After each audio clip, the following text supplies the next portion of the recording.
और अब बात करते हैं मराठा आरक्षण आंदोलन की। जी हां, पिछले कुछ सालों से महाराष्ट्र की सियासत में कई तरह की उथल पुथल देखने को मिल रही है। महाराष्ट्र में सरकारें बदली, दल टूटे, लेकिन अब एक पुराने मुद्दे ने महाराष्ट्र की सियासत को फिर से उबलने पर मजबूर कर दिया है। मराठा आरक्षण की आग से जल रहा है महाराष्ट्र। सड़कों पर मचे हंगामे से शिंदे, फडणवीस और अजीत पवार की सरकार पसोपेश में है। वहीं सत्ता से बेदखल होकर विपक्ष में बैठे दलों को अपनी राजनीतिक रोटी सेकने का मौका मिल गया है। मराठा आरक्षण को लेकर फिर क्यों सुलग उठा है महाराष्ट्र, आइए आपको बताते हैं हमारे इस एक्सक्लूसिव रिपोर्ट में।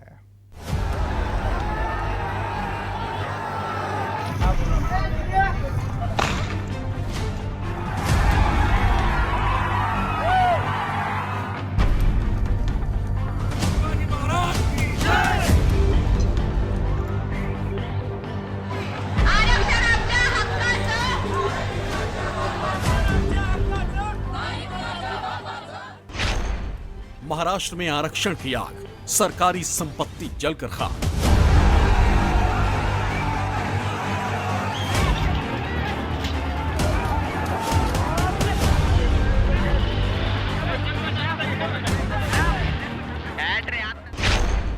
सरकार नहीं, हालात वही, राज्य में सब कब होगा सही।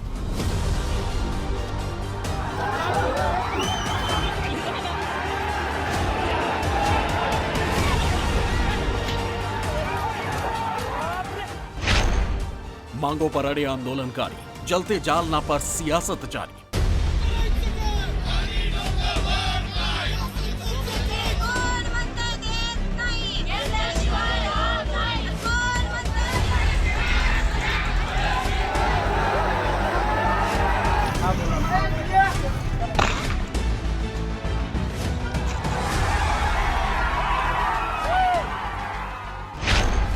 धरना प्रदर्शन,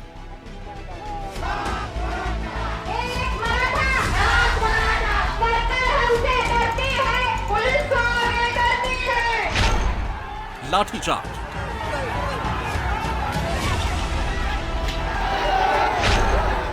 हिंसा,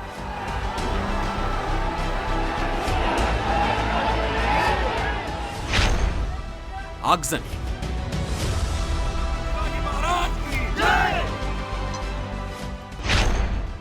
पथराव।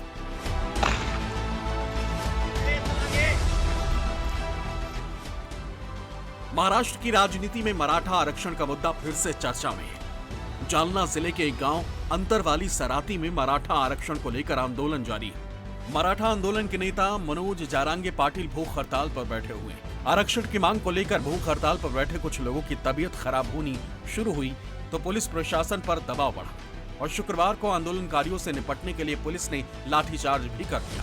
पुलिसी एक्शन के बाद आंदोलन उग्र और हिंसक हो गया और महाराष्ट्र की राजनीति में घमासान जारी है। महाराष्ट्र के जालना जिले में मराठा समाज के लोगों पर हुए लाठीचार्ज के विरोध में राज्य के कई जिलों में जो है बंद बुलाया गया है और हिंसात्मक घटनाएं जो है वो सामने आ रही है। अब इसका असर मुंबई में भी जो है देखने को मिल रहा है। मुंबई में भी तमाम मराठा संगठन से जुड़े जो लोग हैं वो इकट्ठा हुए हैं। क्या कहेंगे कल की जो घटना है उसको लेकर, क्या कुछ कहने का वो आगे की रणनीति है? बहुत दुखदायक घटना है ये, बहुत दुखदायक है। ऐसे कभी होता नहीं, बट लेकिन 3-4 सालों में ना ऐसी घटना होना चालू हो गया है। अगर कोई लोकशाही मार्ग से अगर कोई आंदोलन करता है तो उसको पुलिस के माध्यम से या किसी और माध्यम से कैसे दबाया जाए, ये करने का काम आजकल की केंद्र सरकार भी करती है और उनके कदमों पे कदम रख के आजकल राज्य सरकार ने भी ये काम करना चालू किया है। महाराष्ट्र के जालना में मराठा आरक्षण को लेकर चल रहे प्रदर्शन पर पुलिसिया कार्रवाई के बाद पूरे राज्य में तनाव है। आपको बता दें कि मनोज जारांगे के नेतृत्व में प्रदर्शनकारी मंगलवार से गांव में मराठा समुदाय के लिए आरक्षण की मांग को लेकर भूख हड़ताल कर रहे थे। परेशानी तब शुरू हुई जब डॉक्टर्स की सलाह पर पुलिस ने जारांगे को अस्पताल में भर्ती कराने की कोशिश की। इसके बाद प्रदर्शनकारियों ने पुलिस को ऐसा करने से रोका और इसके बाद स्थिति बिगड़ गई और हिंसा शुरू हो गई। जालना में शुक्रवार को मराठा आरक्षण की मांग कर रहे आंदोलनकारियों और पुलिस के बीच में भीषण झड़प हो गई थी। इस झड़प में 40 पुलिसकर्मी और कुछ आंदोलनकारी जख्मी हो गए थे। पुलिस के एक्शन से नाराज आंदोलनकारियों ने हिंसा को अंजाम देते हुए 15 से ज्यादा सरकारी बसों को आग के हवाले कर दिया। इसके बाद पुलिस ने यहां 360 लोगों के खिलाफ एफआईआर दर्ज करते हुए 16 लोगों की पहचान भी करने का दावा किया। इस बाबत आंदोलनकारियों ने सरकार के साथ नई बैठक से इनकार कर दिया और कहा है कि सरकार 2 दिन के अंदर मराठा आरक्षण का ऐलान करे। महाराष्ट्र के डिप्टी सीएम देवेंद्र फडणवीस ने मराठा आंदोलन की अगुवाई कर रहे मनोज जरांगे पाटिल को फोन कर मीटिंग के लिए बुलाया था। महाराष्ट्र के सीएम शिंदे और डिप्टी सीएम देवेंद्र फडणवीस और अजित पवार ने कहा है कि वो मराठा आरक्षण के सपोर्ट में। जालना हिंसा मामले की जांच हो रही, इस मामले में जो भी दोषी पाया जाएगा उसके खिलाफ कार्रवाई की जाएगी। आज एक उच्चस्तरीय बैठक संबंधित सगळ्यांचीच आम्ही घेतली। जालन्यामध्ये जे आंदोलन उपोषण, मी स्वतः उपोषणकर्ते मनोज जरांगे पाटील यांच्याशी देखील बोललो होतो। या आंदोलनावर आपलं सरकार काम करतंय, तुमची जी मागणी आहे त्याच्यावर गांभीर्याने आपण काम करतोय। त्या ठिकाणी मंत्री गिरीश महाजन, सावे, भुमरे, दानवे, रावसाहेब दानवे यांना देखील मी स्वतः पाठवलं होतं आणि त्यांच्याशी चर्चाही करायला लागली। या निष्पाप नागरिकांवर या बळाच्या वापरामुळे ज्यांना इजा झालेली आहे, जे जखमी झालेले आहेत, त्यांच्या प्रती शासनाच्या वतीनं या ठिकाणी मी क्षमा याचना करतो, क्षमा मागतो आणि माननीय मुख्यमंत्र्यांनी अतिशय सकारात्मक अशा प्रकारची चर्चा आताच्या बैठकीमध्ये झाली। श्रीमंत उदयनराजे भोसले साहेब पण तिथे गेलेले होते। राज्य सरकारच्या वतीनं मुख्यमंत्र्यांनी स्वतः त्या बाबतीमध्ये गिरीश महाजन साहेबांना देखील पाठवलेलं होतं। ते पण तिथं जाऊन मनोज जरांगे पाटील जे आंदोलन करते आहेत त्यांच्याशी त्यांनी चर्चा केली। त्यांच्याबरोबर काय चर्चा झाली काय नाही तेही त्यांनी सांगितलं आणि आता पुन्हा मुख्यमंत्र्यांनी गिरीश महाजन साहेबांना तिथं जायला सांगितलेलं आहे, चर्चा करायला सांगितलेली आहे। चर्चेतनं नेहमी चांगला कुठला ना कुठला मार्ग काढता येतो। माझी तमाम समाजाला, मराठा समाजाला, मग सकल समाज असेल, सगळेच याच्यामध्ये काम करणारे सहकारी असतील। आंदोलन के हिंसक होने के बाद राज्य के कई हिस्सों में धारा 37(3) लागू की गई।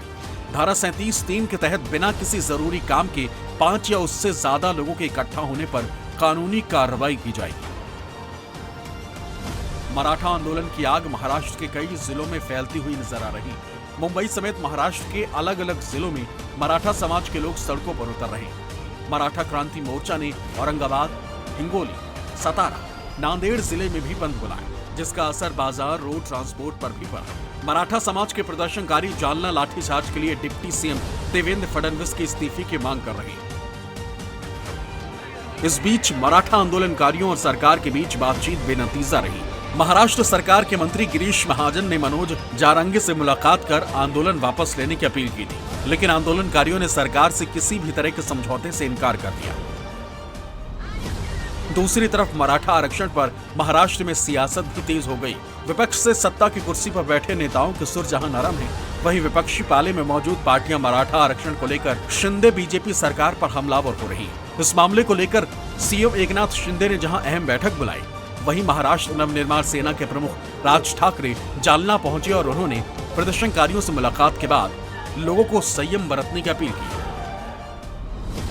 महाविकास अघाड़ी ने भी जालना में आंदोलनकारियों पर हुए लाठीचार्ज के बाद इससे पूरी कार्रवाई की निंदा की। शिवसेना उद्धव गुट के प्रमुख उद्धव ठाकरे, कांग्रेस नेता अशोक चव्हाण और एनसीपी प्रमुख शरद पवार ने सरती अंतरवाली गांव में प्रदर्शन कर रहे लोगों से मुलाकात की। उद्धव ठाकरे और अशोक चव्हाण ने केंद्र सरकार से संसद के विशेष सत्र में इस कानून को बदलने और मराठा आरक्षण देने की मांग की।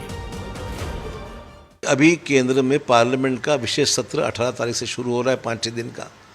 उस वक्त लाइए ना, आप वन नेशन के तहत कई चीज़ें कर रहे हैं, तो वन नेशन तो व्हाट अबाउट आरक्षण। हमारा ये कहना है कि आरक्षण के बारे में आप लोगों को आश्वासित कीजिए कि 18 तारीख के सत्र में हम कॉन्स्टिट्यूशनल अमेंडमेंट ला के इसकी 50% मर्यादा निकाल देंगे।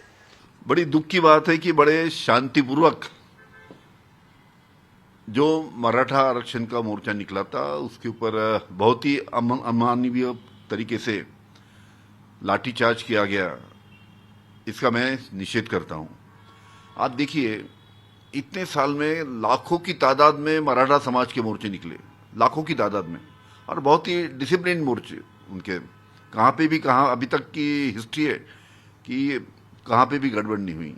आपको बता दें कि मराठा महाराष्ट्र में जातियों का एक समूह है जिसमें किसान, जमींदार और दूसरे वर्ग के लोग शामिल हैं। महाराष्ट्र की कुल आबादी में मराठाओं की संख्या 30% से ज्यादा है। मराठाओं की पहचान योद्धा के रूप में होती है। महाराष्ट्र की राजनीति में मराठाओं का खासा प्रभाव है। यही कारण है कि महाराष्ट्र के ज्यादातर मुख्यमंत्री मराठा ही रहे हैं। महाराष्ट्र में मराठा आरक्षण आंदोलन की आग को हवा मिली 2021 में, जब सुप्रीम कोर्ट ने इसे असंवैधानिक करार दे दिया। दरअसल महाराष्ट्र में मराठा समुदाय के लिए आरक्षण की मांग लंबे समय से चली आ रही, जिसके चलते 30 नवंबर 2018 को महाराष्ट्र सरकार ने राज्य विधानसभा में मराठा आरक्षण बिल पास किया। इसके तहत राज्य की सरकारी नौकरियों और शैक्षणिक संस्थाओं में मराठाओं को 16% आरक्षण देने का प्रावधान किया गया। आंकड़ों के मुताबिक महाराष्ट्र में कुल आबादी लगभग 12 से 13 करोड़ के बीच में है। इस आबादी में अनुसूचित जाति के 15% लोगों को आरक्षण का लाभ मिलता है। अनुसूचित जनजाति के 7.5% लोगों को आरक्षण का लाभ मिलता है।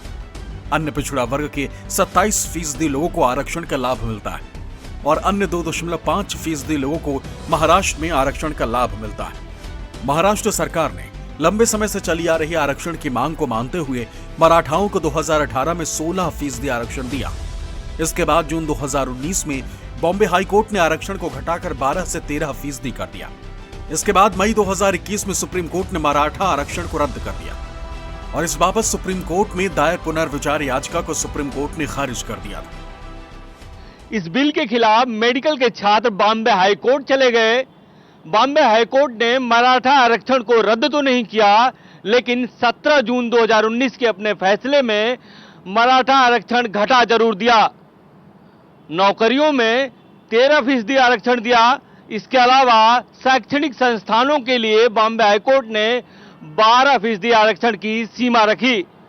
बॉम्बे हाईकोर्ट ने अपने फैसले में कहा कि अपवाद के तौर पर 50% की सीमा को पार किया जा सकता है, लेकिन सुप्रीम कोर्ट ने मराठा आरक्षण को रद्द कर दिया। इसके बाद से ही मराठा आरक्षण को लेकर आंदोलन तेज हो गए। उद्धव सरकार और वर्तमान एकनाथ शिंदे सरकार दोनों मराठा आरक्षण का समर्थन करते हैं, लेकिन सुप्रीम कोर्ट के आदेश के बाद उनके हाथ बंधे। महाराष्ट्र में पहले से ही 52% आरक्षण चला आ रहा और ऐसे में चुनावी मौसम में एक बार फिर उठी मराठा आरक्षण की आग ने सियासत में नया उबाल ला दिया है। Bureau report, news 24।